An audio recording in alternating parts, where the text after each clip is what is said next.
I had 9 missed phone calls from the guy in the federal police. I called him back. I said, what's going on? He said, get out, get out. I said, what do you mean? He said, that guy is really dangerous. He is running all of the trafficking for that region. And he has a lot of very, very dangerous people who are working for him. This is the Liberating Humanity Podcast. Going in deep on the undercover rescue mission in Cabo San Lucas, 2015. I'm in Texas. I'm doing business for my investment fund. So I got a phone call from one of our team members as part of the foundation that we were working with. He said, Paul, we've got some intel from the federal police in Mexico saying that there is a huge uptick in trafficking in the Baja region, coming down from Tijuana, Mexicali, all the way down to Cabo San Lucas. There's a lot going on there, and we would like you to go in and see if you can identify where that trafficking's come from. We have full authorization from the Mexican federal police. Now, they don't trust a lot of the local police that are there yet. They don't know who to trust, who's involved and who's not involved. There's some really, really good men and women in law enforcement there, but we don't know who's involved. So you're going to go in with your team without the cover of the local police whatsoever and find out where the trafficking is coming from. So I jumped on a plane and flew straight down there. Didn't even head back home at the time. Called my other team members and said, guys, who can make it? Who can make it? Pulled together a handful of our operators who could go in and find out where trafficking was coming from in that region. The good people in the second and third world countries throughout all of Latin America and even in Southeast Asia and other places that we've served, it is sad to me how many of those impoverished areas are taken advantage of by people here in the US. Unfortunately, that's the reason why it works for us to go undercover. That's the reason why guys like us can walk into a beach area and immediately have guys come out of the woodwork to us. In fact, what's interesting is I went down to this region and some others with my wife, and just in the last few months, we were in Mexico, we were in a beach area, and for days, we could walk around and nobody would approach us. And she said, it doesn't look like there's anything going on here. There's no trafficking. I said, watch this. Why don't you trail me for about 15 feet behind me? Pretend like I'm here as just a single guy in this area and let's see what happens. What was amazing is less than a minute after I was walking by myself and she was following behind me, less than a minute, boom. Guys started coming out. There was a guy came in from this alley. He comes up, hey, bro, what are you looking for? You want some blow? You want some weed? You want some girls? What you looking for? This is what happens. We fly in, a couple of our operators. Now, rule number 1, we're never alone.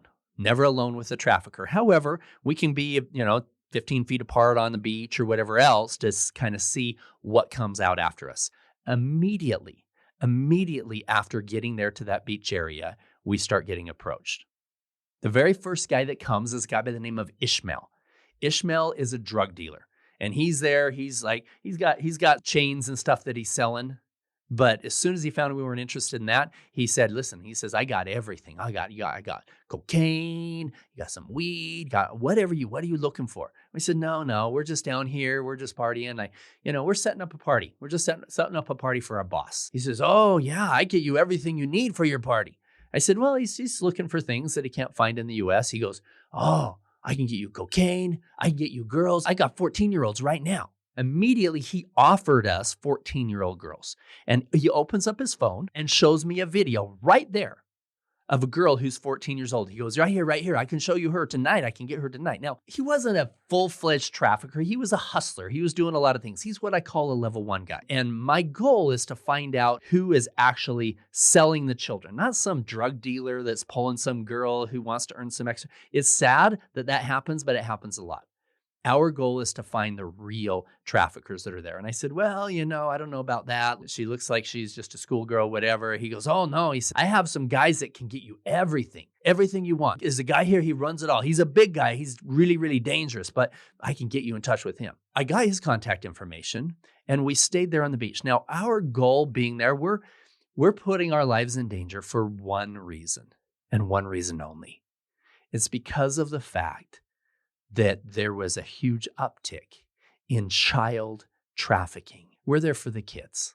We're there to pull them out of hell and get them back to their families. At this time, we had done multiple undercover rescue missions in Mexico. We had started out with one in Acapulco, ended up with the rescue of a couple kids.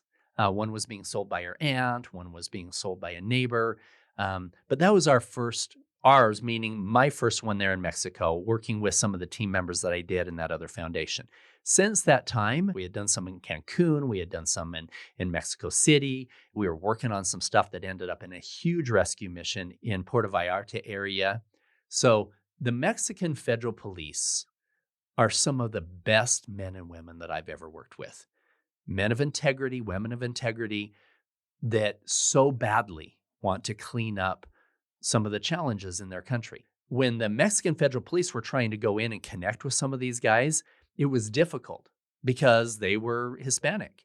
And the demand for this stuff was white guys, right? And so when we were going in posing as somebody who was looking for a party or whatever, even if we weren't looking for anything, just going in as a white guy from the US, looking like he was there without a family, immediately these guys would come out and start offering us drugs, girls, and even children. So she's 14 years old. Yeah, it's 14. Day one. And so this is the reason why the Mexican federal police wanted us to help them. And we continue to do so after this rescue mission and many more. They were so impressed with some of the guys that we took down on this rescue mission that they continue to call us for year after year. Even today, I got a call less than 2 weeks ago from somebody in the federal police saying, hey, we really need some help down here. There's a lot of things that are still going on in these different areas. And unfortunately, it's being fueled by American tourists that are going down. He was there. He was mentoring a younger guy who was super well dressed and was really good talking. Both of them were educated in the US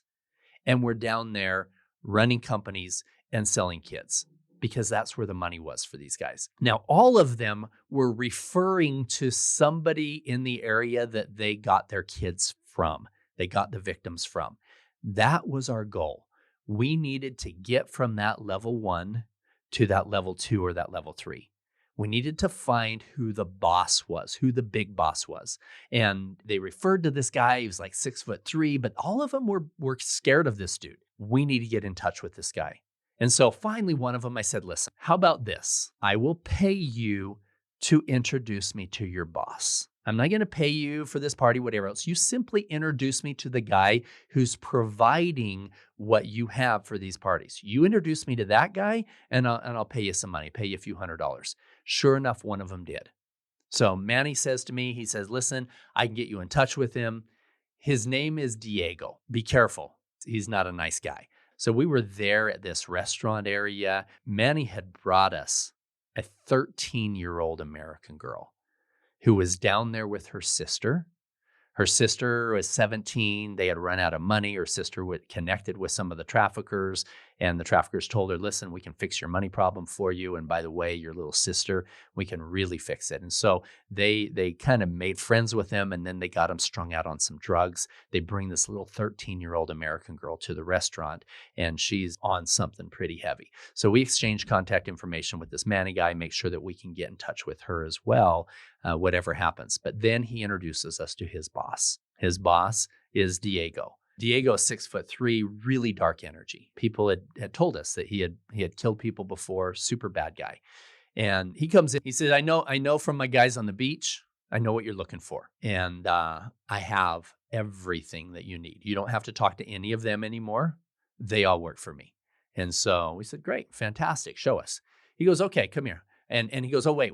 I got to go somewhere. I'll be back in about half an hour. We says, okay, whatever. It's kind of weird, but all right. So we're hanging out there, downtown area, waiting for him to come back half an hour later. And I start talking to a couple of the guys that are there. This guy just walks up to us out of one of these alleys. He walks up, he goes, hey, what are you guys looking for? We says, we're just looking for some, just touring around, looking for some stuff for a party and whatever. He goes, oh, I got weed, I got blow, I got cocaine. What are you looking for? And then he says, and I got some girls too. You want some girls? I says, well, yeah, it depends on What kind of girls you have? He goes, okay, come here. I'll show you. I'll show you some girls. And so we're walking down because we need to find out who really has minors. And as we're walking down this alley, somebody comes out of another side alley and whispers in his ear. And this guy jumps back and he goes, oh, you're already working with Diego? We said, yeah, he's come back in half an hour. He goes, oh, you can't work with me. You can't work with me. He'll kill me. So we could tell we were with the top guy. And finally he comes back. He says, all right, come here with me. And so we start walking just off the Main Street area. We're walking down this alley area. And there's this sign, older strip club type of a sign. And I said, where are we going? He goes, right there. I said, no, you're wasting my time. You're wasting my time. Because I knew already that the Mexican federal police were pretty strict. If somebody was working in a strip club, they've been identified as of age, they're working there by choice, all of these different things. And so for him wanting to take us to somewhere like that, it's not why we're there. We're there to find out who's selling children. And I don't want to waste time, money, and negative energy by going into one of those places. And say, no, you're wasting our time. He goes, no, come here. Now, enough people had referred us to him that it was worth it for us to figure out what it was he wanted to show us. And so as we walk up, the manager, or whoever that was sitting out in front of the strip club area, got visibly concerned that Diego was there. He jumped back and you could tell he feared him. And Diego talks to him and they say, okay, come on in. No, we'll hang out here. We're there in this lobby area. I said, we'll just hang out here. You show us whatever it is that you're going to show us. We'll hang out here. We're not going in. We're standing there in the lobby, waiting for Diego to come down. He comes down the stairs and he has 3 girls with him and the manager. A lot of these girls look a lot younger than they really are. And these girls look like they were in their 20s. So for them to be teenagers, I doubt it. But the bottom line is they were likely being trafficked, especially if they were being controlled by this guy. And so many people in town, so many people told us that this was the guy that they were getting their children from. Most importantly, more important than even our safety at that time, the most important thing was everybody in that city that we had talked to were pointing us toward a larger operation, and we believed he was the key and maybe even the one that was trafficking these kids. So we needed to maintain a relationship with him so that we could find out where these trafficked kids were being held. So we leave the club. I said, I make sure I have all of his contact information so that we can stay in touch. And we make sure we're not being followed. We get back out to our car. On our way out, I had just spent a bunch of money on paying this guy to take us to this club that they weren't even selling minors. And the money that we had paid for the guys that introduced us to their boss. I was somewhat deflated, thinking maybe this isn't the real guy. Maybe this isn't the one who's trafficking the kids. And I'm wanting to find out who really is selling the kids. And so as we get in the car, Diego then looks at me and he says, okay, I have 30 girls right now that I can bring to your party with your boss. That told me he had access to some that weren't there. And those were not the ones. I knew that they weren't, but he claimed that he had over 30 that were 16 and younger. Now, we don't know. The only way for us to really verify is if he can show us where he has them. Now, 2 advantages to that. Number 1, if we can convince him to take us to where the kids are being held, we can geotag that location. And just in case they don't bring those kids to that sting, then at least we know where they're being held. And the federal police can go in and they can do the sting and they can rescue those kids. And so somehow we need to get him to take us to where he has other kids. So I get contact information from him and we go out and we're talking to some other people. We talked to some people that owned a girl that owned a spa. She had 17, 18-year-old girls that were working there at the spa. She wasn't necessarily trafficking them, but she was employing some underage girls there at her spa as well. So a lot of things going on, a lot of people that were referring us all to this one guy when it came to these children. So I type up the report, send it in. The next morning, we go back out again. We're like, okay, let's go find out what's going on. Our goal in any city is to identify everybody who's trafficking the children. If we just take down one of these guys, then because the demand side would still be there, then immediately all the other traffickers would step in and to fill that demand. So we've got to fix the demand side, and that's something we'll talk about later. But what our goal was at the time was to identify anybody who was selling children in that area. So we go back out and we're talking to some guys on the street. And what's interesting is multiple guys at that point referred us back in to Diego. They said, oh, this is the guy. And we said, okay, we've already talked to him. That's good. That's good. Multiple guys there. But we get some more contact information from different people.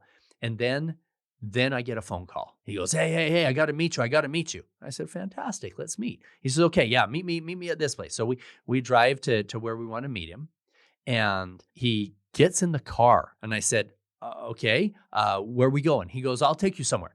I said, you're going to go show us to where you're keeping the kids so I can, pay you for that? He goes, no. He said, I'm the king, right? I said, what? He said, I'm the boss. I said, oh, yeah. It's very obvious you're the boss. He said, well, every boss has a boss, and I'm going to take you to see my boss. He's in charge. He's in charge of everything from the entire peninsula, from Mexicali, Tijuana, all the way down to Cabo. He's in charge of everything. His family's in charge of most of Mexico. I said, really? Who's his family? He said, his uncle is El Chapo. I'm like, okay. Now, we found out later that he wasn't related to El Chapo and the family at all, but he was running all of the trafficking and all of the drugs for that area.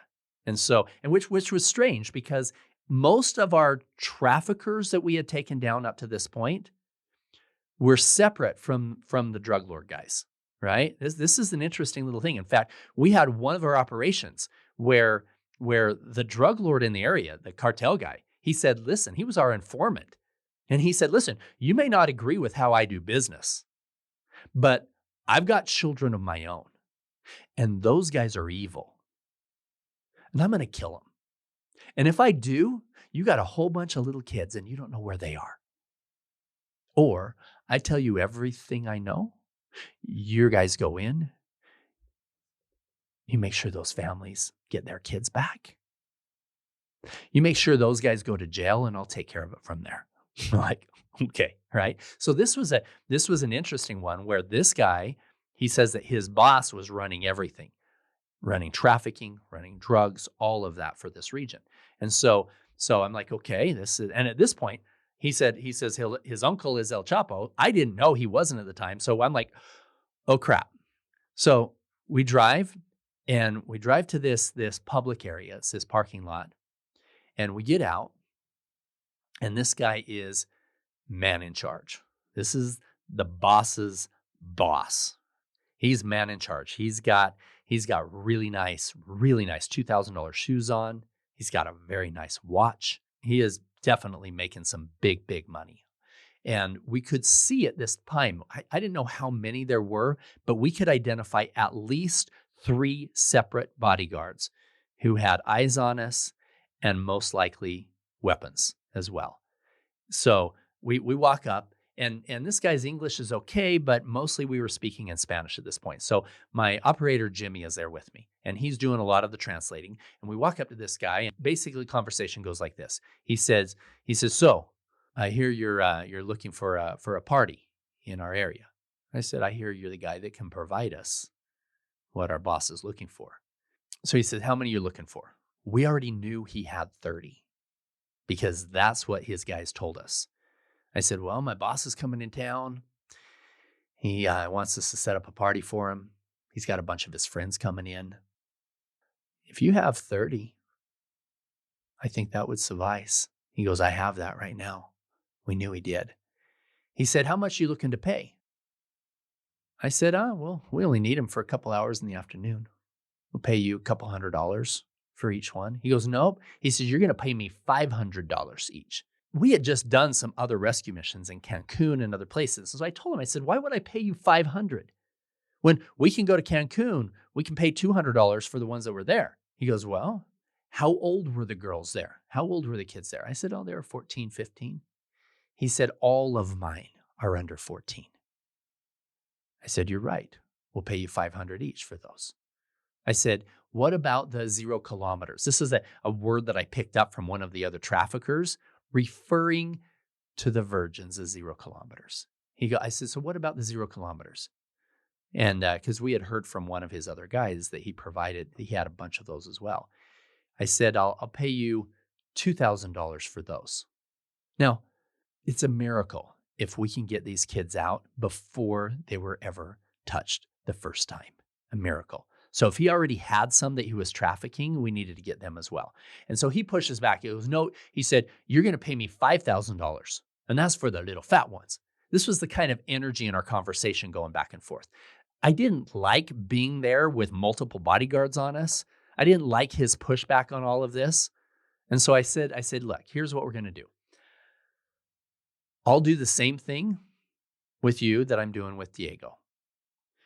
You provide us proof that you have what my boss is looking for. I'll give you $100 for each one. I needed to figure out how to get him to take us to where he was holding the kids, or get him to bring the kids so that our federal police could tag the car and then follow them back to wherever they're keeping the kids. This is what we've done in subsequent operations. I can't have all of the donor money from this foundation bring together a sting operation unless we know for sure that this guy is selling the kids. And so I told him, you prove to me that you have what my boss wants, and I'll pay you $100 for each one.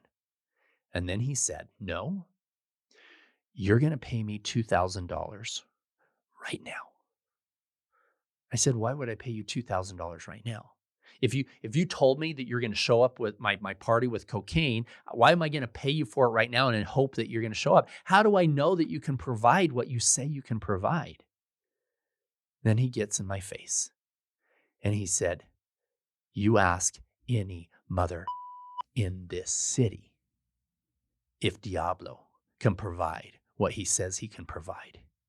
He said, you listen to me very carefully. All the guys you spoke to on the street, they all work for me. The police, they all work for me. If you're going to have a party in my city, in my country, you're going to go through me, and you're going to pay me $2,000 right now. Now, this is getting more dangerous by the second. I said, you know what? I want to do business with you. I don't have that money right now, but I can get it. And I can be back here in 2 hours. He said, okay, you be back here in 2 hours with my money. So we leave, we follow protocol. We're making sure that we're not being followed. We get dropped off at one location when they can get picked up by another car, et cetera. Get back to our safe house.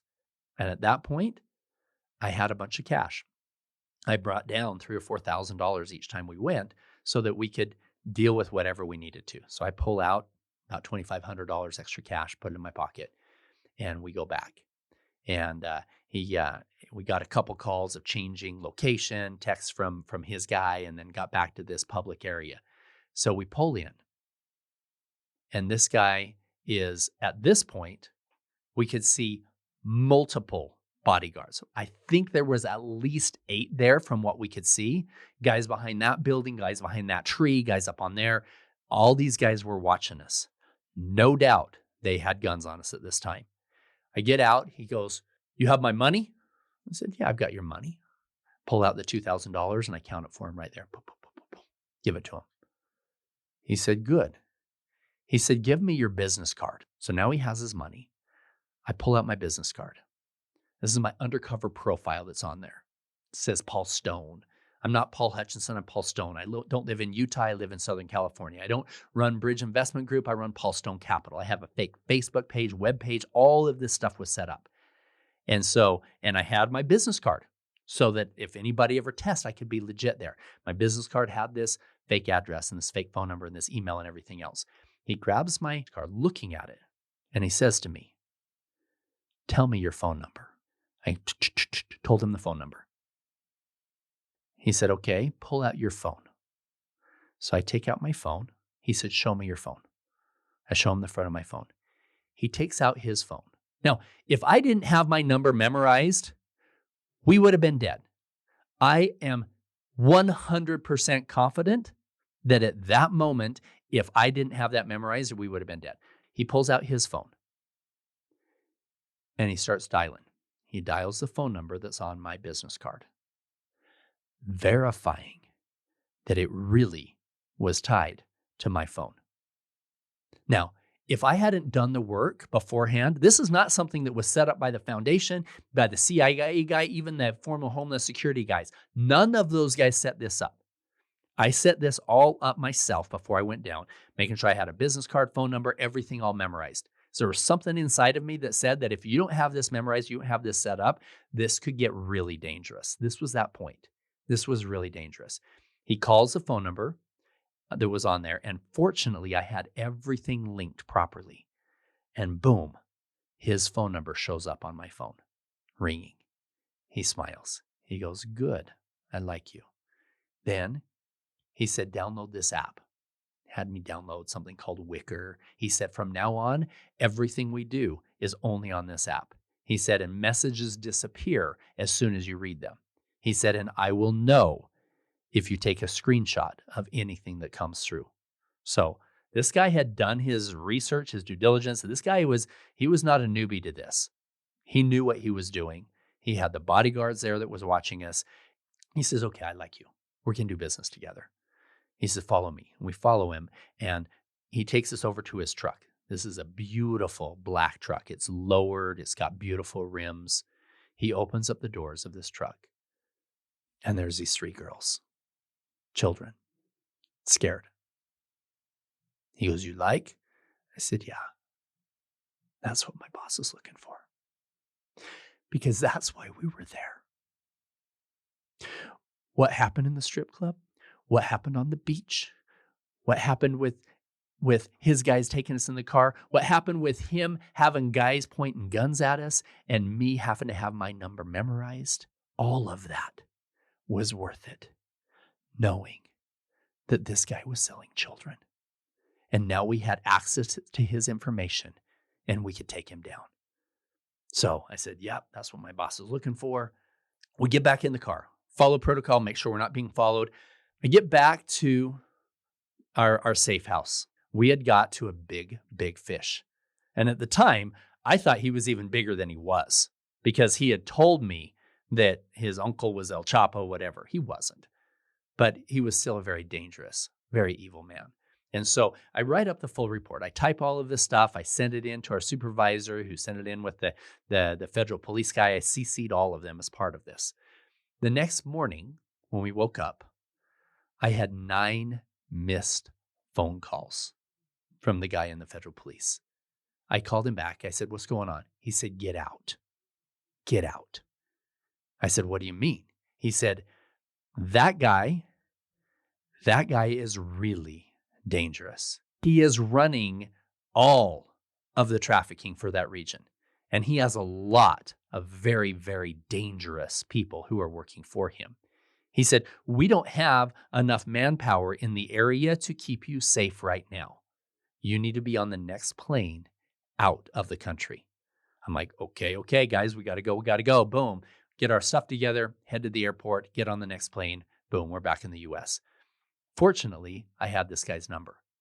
And in the next phone call, we were talking through all of this thing. The head of the federal police, he said, "Listen," he said, "we've been trying to get this guy for 3 years. We've had undercover guys trying to infiltrate his network." He said, "You're the first person in 3 years that got his phone number," because he was testing me, right?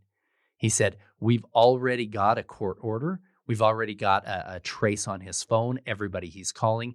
We're going to take down the entire network because of what just happened." So we're like, crap, this is a big dude. So I'm staying in touch with this guy on this Wicker program and telling him, "Hey, I'm so sorry. My boss really needed us to be in the US. And so we had to be on the next plane there. So we're here in the US. I can't meet you today, but with the party still on, when are we going to have this party?" And so he said, "Yeah, I can pull it together as soon as you need." Well, we needed a little bit of time to make sure we had all the federal police in place and guys that could be trusted, that he would have no idea This was all going down. So it was 2 weeks later. 2 weeks later that we have the operation. Now, this entire time, I'm staying in touch with this guy and making sure that he believes I'm Paul Stone. I live in Southern California. I have a office there, a phone number there, all of this stuff, and communicating with him about what my boss is looking for. He said, listen, I've got those 30. I can go get some more if you want. I'm like, no, don't go get any more. I think we're fine with what you have right now. So we didn't want to create any kind of trafficking situation. We wanted to have him bring who he had. Most importantly, he needed to be taken down. He needed to be put in prison so that these kids could be free. So 2 weeks later, we fly back in. By this time, the federal police had everything put together. They flew in 70 police officers from Mexico City for this sting operation because he was right. A lot of the local police, we didn't know who was on the take, who was working with the traffickers, who wasn't. They didn't want to risk anybody knowing what was going down. We're setting everything up, and we meet with him at a restaurant saying, okay, you've got all the girls and stuff. And we're there and we say, listen, I've got my boss is coming in. He's got all of his rich friends there. No, we don't want any problems. No knives, no guns, no problem, right? We just want to have a party. And he goes, oh no. He said, I always carry my weapons. So we knew this one could get dangerous. So we're like, okay, we've got plenty of police officers here. We had my Krav Maga, like double, triple black belt, my trainer for many, many years. His goal was to be white on rice on Diablo the entire night because we knew he had a weapon. So he was going to follow him, be there, just 2 or 3 feet away at all times, just making sure that when things went down, nobody was going to get shot. So he shows up and he brings 23 victims. Some of them were adults, but they were being trafficked by him. Many of them were children. So he brings all of these victims, and we meet at a separate location. I had some Navy SEAL guys that were there with me posing as real bodyguards, and they were my show bodyguards as well. So, they're thinking that, hey, I'm here with my big boss. This is my boss's bodyguards, etc. So we meet him at this separate location. We didn't want him to know where the actual party was going to be. So we told him, listen, we're going to meet at this place, this public place. You bring the kids, you bring your guys, everything else. I said, my boss is going to be there and going to give you a really big tip because he wants to work with you in a lot of future things. We're kind of playing on his ego. And these guys show up with a couple big vans completely filled with kids. This is where everything started to make sense. This is where it all became worth it. Knowing that this guy truly was the kingpin. He truly was trafficking children in that area. In fact, had access to so many more beyond that. So then they follow us with the vans. We show up at this party house. It's got this beautiful pool. It's got this cabana and everything else.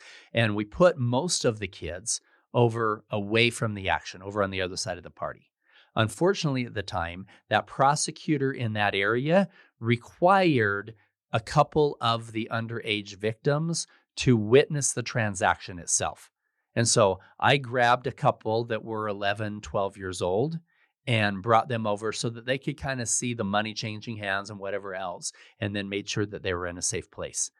Once all of the negotiations happened, meaning we had undercover cameras that were placed in different places and recording devices because we needed to get these guys to say on camera exactly why those kids are there and what they were willing to do, so they never later could say, oh, I thought they were coming in for a pool party, whatever else. And so once all of that information was gathered from them, then the signal was, I don't remember was on this one, on other ones, it was order tequila, something like that. So they order tequila and boom, the waiters go back to the back area and they radio it in, and 70 police officers come from all different directions, come from the front door, the sides, everywhere else, boom, raiding the entire place. We get thrown to the ground, all of us. Now, the federal police that we were in the meeting with the night before, I told him, listen, this guy has to believe that I'm going to jail for good. For good. He has to think I'm totally part of this thing. So you make sure that you treat us just like you treat them during the sting and the takedown. So this federal agent comes and he's like, on the ground, on the ground, on the ground. So we're laying there on the ground and they're throwing handcuffs on everybody. He had an assault rifle, boom. He's got his boot on my back. They're handcuffing us, and there's officers everywhere. Diablo is just a few feet away from me. And I turn my head and I'm like, what's going on? What's going on? You told me the police work for you. The police work for you. What's going on? And he goes, oh no. He says, these are, I said, was it your fault? Did you call the cops? You know, are you, I don't want to go to jail. What's going on here? He goes, it wasn't me. He said, these are feds, right? And the agent who was on the back of him had a taser and said, shut up, and went like, and he was like, oh, like that. I had to turn my head so he wouldn't see me laughing, because watching him get tased, that was the best part of the whole mission, right? I'm like, do it again. That was a bad man, needed to go to jail. The most amazing thing is that there's 23 victims that are back with their families. More than that, these guys had gotten the contact information through all of the phone calls that he made in setting this up and everything else, got in touch with the phone numbers of the rest of his network over that 2 weeks of time. Because of the fact that I got his phone number, because of the fact that I built the trust with his team, now there are hundreds and hundreds of victims that have returned to their families, that are not being trafficked anymore. And for that, I am truly grateful. Thank you for spending this time with me. Thank you for tuning in to the Liberating Humanity Podcast.